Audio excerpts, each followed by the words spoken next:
कञ्चनपुरमा आफ्नै श्रीमतीको हत्या गरेका नेपाल प्रहरीका रिटायर असै भनौँदा नरेन्द्र सिंहको विरुद्धमा मृतक ज्योति विष्टका माइती आक्रोशित हुँदै मिडियामा। त्यसलाई मेरो अगाडि ल्याउनुस्, म गर्छु त्यसको हत्या, मलाई हाल्नुस् जेल, म बस्छु मजाले जेलमा। जहाँ जानु पर्यो पनि म जाउँला, प्रधानमन्त्रीलाई ल्याउनुस् मेरो अगाडि, म जवाब दिन तयार छु।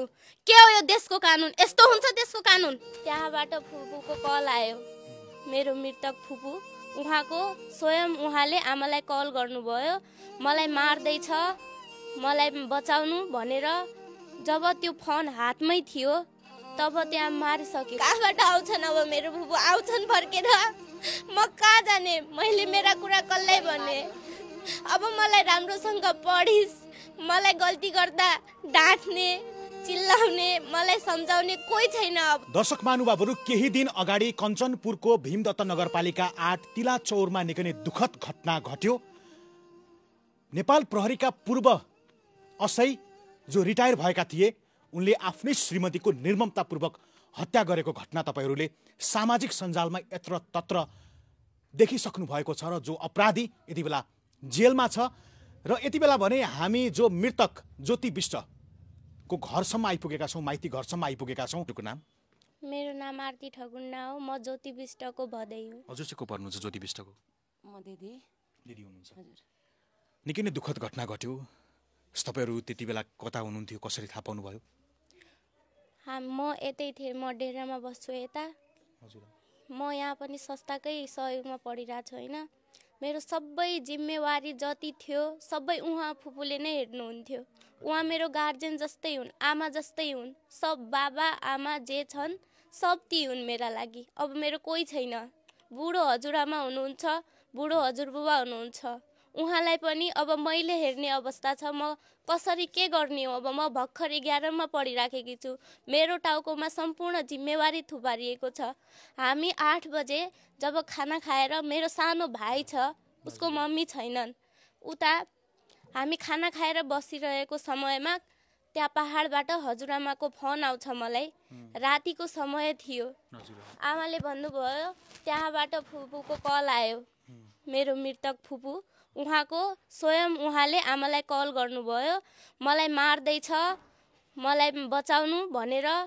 जब त्यो फोन हातमै थियो तब त्यहाँ मारिसकेको थियो रे। त्यहाँ पछाडिबाट त्यसले प्रहार गर्यो। स्वयं फोनमा पनि त्यो काटेको आवाज आइरहेको थियो रे। त्यतिखेर फोन त्यही थियो। सुन्नुभयो मेरो हजुरआमाले सुन्नुभयो। उहाँ मृतकको आमा थिए। उनको मुटुमा कस्तो दुख्या होला त्यो घटना सुन्दाखेरि। उहाँ पहाडमा तिनलाई सम्हाल्ने कोही छैन, तिनलाई सम्हाल्ने कोही छैन। अहिले हाम्रो म अब के गर्ने हो, कसरी गर्ने हो मलाई थाहा छैन। त्यो रातिको समय थियो, मलाई के गरौँ, कता जाउँ भन्ने भयो। मैले 100 नम्बरमा कल गरेँ। यो धनगढी जिल्ला भयो, त्यहाँ कञ्चनपुर। अब त्यहाँबाट त हुन्न। 100 नम्बरमा मैले कल गर्दाखेरि 100 नम्बरबाट के आउँछ, मेरा लागि पनि खाना बनाएर राख रे। 100 नम्बरमा कल गर्दाखेरि यस्तो शब्द प्रयोग गर्छन्। मैले अब भने त्यसपछि मैले त्यहाँ महिनगर मेरो जेठो फुपू बस्नुहुन्छ, तिनलाई मैले कल गरेँ। तिनलाई त्यहाँबाट कल गर्न लगाएँ मैले त्यहाँ प्रहरीमा। त्यहाँ प्रहरीमा कल लगाउँदाखेरि त्यहाँबाट के खबर आउँछ, ज्योति विष्टलाई मारिसक्यो र तिनको श्रीमानलाई प्रहरीले आफ्नो उसमा लिइहाले, आफ्नो कब्जामा लिइहाले भनेर त्यहाँबाट खबर आउँछ। म त्यहाँबाट राति मेरो एक्लो म अनि मेरो भाइलाई लिएर, म अपाङ्ग मान्छे, मेरो सानो भाइलाई लिएर म त्यहाँबाट यति राति म यहाँ फुपूको घरमा आएँ। यो मेरो फुपूको घर हो। यहाँ मेरो फुपू हन्, मेरो माइलो फुपू हन्। मैले यहाँ भन्दा हामी पत्याएका पनि थिएनौँ कि हाम्रो फुपूलाई यस्तो भयो भनेर। हामी राति त्यहाँ जाँदाखेरि, यहाँबाट त्यहाँ हामी अटोमा जाँदाखेरि त्यहाँ बिचै बाटोमा हामीलाई फोन आउँछ, अब त्यहाँ गएर के गर्नुहुन्छ, लासलाई महाकाली हस्पिटलमा लगिसके र त्यो मार्ने मान्छेलाई जेल लगिसके भनेर हामीलाई फोन आउँछ। हामी त्यति राति कहाँ जाने अब भनेर हामी जिबर्का पनि पुग्यौँ। त्यहाँ महिनगरको जिबर्कामा पुग्यौँ। अब राति हुन्न, हजुर तपाईँ घर जानुहोस् भन्यो। हामी घर आए। भोलिको दिन हामी गए। हामी त्यहाँ जाँदाखेरि मेरो जेठो फुपूले त्यहाँबाट कल गरेर भनिसकेको थियो, त्यो लासलाई नउठाउनु होला, हामी आएपछि उठाउनु होला, म आउँदैछु भनेर। त्यहाँबाट अलि नजिक पर्छ होइन। त्यहाँबाट मेरो फुपूले कल गर्दा गर्दै पनि राति त्यहाँ पुग्नु भयो मेरो अर्को फुपू, हामी चाहिँ पुगेनौँ। त्यहाँ पुग्दा पुग्दै पनि भन्दै पनि हामी नपुगुन्जेल लासलाई उठाएर त्यहाँ सबै भएको खुन सफा गरेर लगिसकेका थिए। के हाम्रो अधिकार थिएन? त्यति हेर्ने पनि अधिकार थिएन? हामी नजान्जेल हाम्रो अनुमति बिना किन लास उठाएको र किन सबै खुन पखालेको? हाम्रो त्यो पनि गुनासो छ। के यसमा अन्य पनि छन्? के त्यो लुकाउन खोजेको हो या त्यो मार्ने मान्छे मात्र त्यसको मात्र हात छ? हामीले अहिलेसम्म कुरा बुझेकै छैनौँ। शङ्का छ मलाई, अरूमा पनि छ शङ्का छ मलाई। के त्यति हुन्जेलसम्म त्यहाँ हजुरले देख्नुभयो होला, त्यहाँ हजुर पुगेर आइसक्नु भयो, यति नजिक पडोसी छन्, घर छन्, त्यही दिनको देउरानीको घर छ, त्यही पडोसीहरूको घर छ, कसरी थाहा पाएनन् त? यति मारुन्जेलसम्म छिमेकमा के हुँदैछ, यति हिंसा हुँदैछ भने के एउटा छिमेकी एउटा पडोसीको पनि कर्तव्य होइन त्यहाँ गएर हेर्ने? कर्तव्य होइन? अनि अहिले यो एकदमै दुःखद घटना घट्यो। बिहे भएको पनि 1.5 वर्ष मात्रै भएको रहेछ। दोस्रो श्रीमतीको रूपमा तपाईँको फुपूलाई विवाह गर्नु भएको रहेछ। प्रेम विवाह जस्तै होइन, भागेर विवाह गर्नु भएको? कस्तो मागी विवाह गर्नुभएको? हामीलाई पनि थाहा थिएन। म यहीँ थिएँ होइन, यहीँ पढ्छु, फुपू यहीँ, सबै यहीँ। त्यहाँ सोझो साझा बुढा हजुरआमा होइन, मेरो कान्छो फुपूलाई मेरो बाबा हुनुहुन्छ, तर ती कहाँ छन् थाहा छैन। ती रक्सी पिएर हामीलाई सानैदेखि हामी हजुरआमा हजुरबाबासँगै हौँ।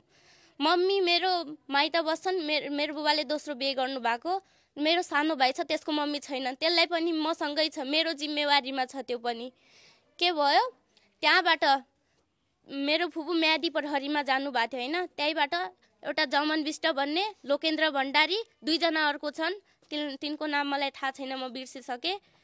ती गएर त्यो नरेन्द्र विष्ट मेरो सोझा साझा हजुरआमालाई फकाएर तपाईँलाई हामी हेर्छौँ, मेरो हजुरआमा हजुरबाबाले कान्छो फुपूलाई हामीलाई हेर्लान् भनेर 31 वर्ष भइगयो होइन, फुपू यहीँ राख्ला माइती घरमै, कोही छैन हेर्ला भनेर बसालेको होइन। तिनलाई फकाएर लोभ्याएर हामी हेर्छौँ, तपाईँलाई घर बनाउँछौँ, यतै हजुरको छोरीलाई पनि हेर्छौँ, हामी सहयोग गर्छौँ भनेर त्यहाँबाट फकाएर मेरो सोझो साझो हजुरआमा हजुरबाबालाई फसाएर यहाँ मेरो फुपूलाई बिहे गराएर ल्याए। मलाई पनि थाहा थिएन, मैले पछि थाहा पाएको। म एकचोटि त्यहाँ पनि गएको थिएँ होइन।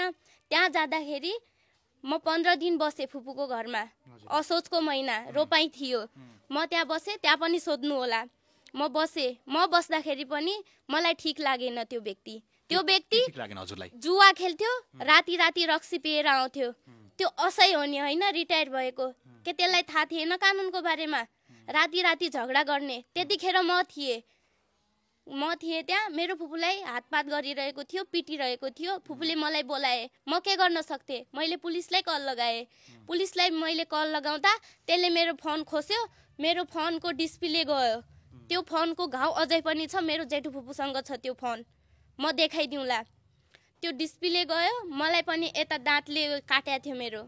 म के गर्न? मैले त्यहाँ पनि चेतावनी दिएर आएँ। मेरो फुपूलाई यसो रातिको समय थियो, त्यतिखेर त्यति बेला तपाईँ जाँदाखेरि पनि त्यो देख्नुभयो? त्यहाँ मैले देखेँ झगडा भइरहेको हुन्थ्यो, त यातना दिइराख्नु भएको हुन्थ्यो, उहाँले दिइराख्नुहुन्थ्यो।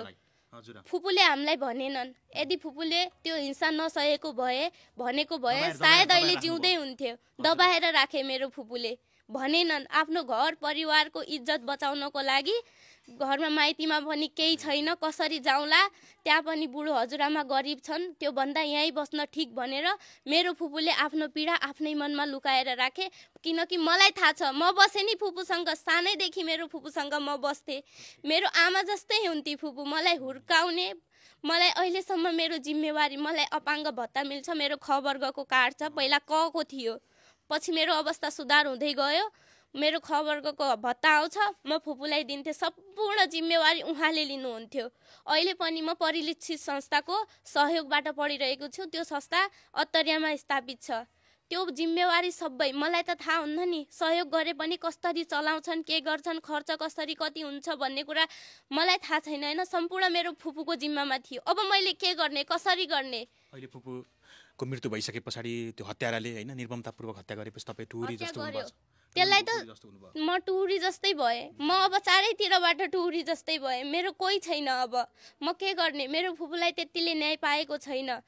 त्यो असैबाट रिटायर भएको मान्छे मैले कसरी विश्वास गर्ने त्यसलाई जेलमा कस्तो हुँदैछ के थाहा त्यहाँ आरामले बसाएर राखेका पो छन् कि त्यसको पेन्सिल पनि काटेका छन् कि छैनन् मलाई के थाहा हामीलाई प्रमाण चाहियो नि तपाईले सुन्नुभयो होला नि भिडियो मार्फत हामीले भिडियो मार्फत के कुराहरू पनि गरेका छौँ जो हत्याराले बयान पनि दिएको छ हत्याराले भनेको छ बयान सुन्नुभयो हजुरले मैले त्यति खासै थाहा पाएको छैन हत्याराले दिएको बयानमा तपाईको फुपूको कोठामा मतलब उहाँको कोठामा भेटिएका कपडाहरूको कुरा गरेको छन् त्यस पछाडि चक्कु हानेका कुराहरू गरेका छन् हैन तपाईको फुपूले तपाईको फुपूले उहाँको श्रीमानलाई चक्कु हानिसके पछाडि उहाँले घाँटी हो त्यो कुरा गर्नुभएको छ त्यसमा के भन्नुहुन्छ कसलाई मेरो फुपूले त्यो फुपाजुलाई हानेको रे गर्नुभन्दा अगाडि चक्कु हान्यो उसले त्यो भनिरहेछ नि त जो हत्यारा उसले अहिले बयान त्यही दिइरहेछ कि अनि त्यो चक्कु हानेको घाउ छ हजुर कत्रो घाउ छ हजुरले देख्नुभयो म त्यो बारेमा अहिले केही भन्दैन हैन मलाई त्यो कसरी खण्डन घाउ गर्नुहुन्छ हेर्न चाहन्छु हजुर म जानै परे पनि त्यसको घाउ हेर्न चाहन्छु के छ कस्तो छ त्यसको जवाब म दिउँला फेरि घाउ त अब त्यसको अरु पनि घाउ थिए पहिलाका पनि घाउ थिए त्यसको यहाँ घाउ छ अन्त पनि घाउ छ काटिएको त्यो पहिला अछामको घटनामा परेको थियो पहिला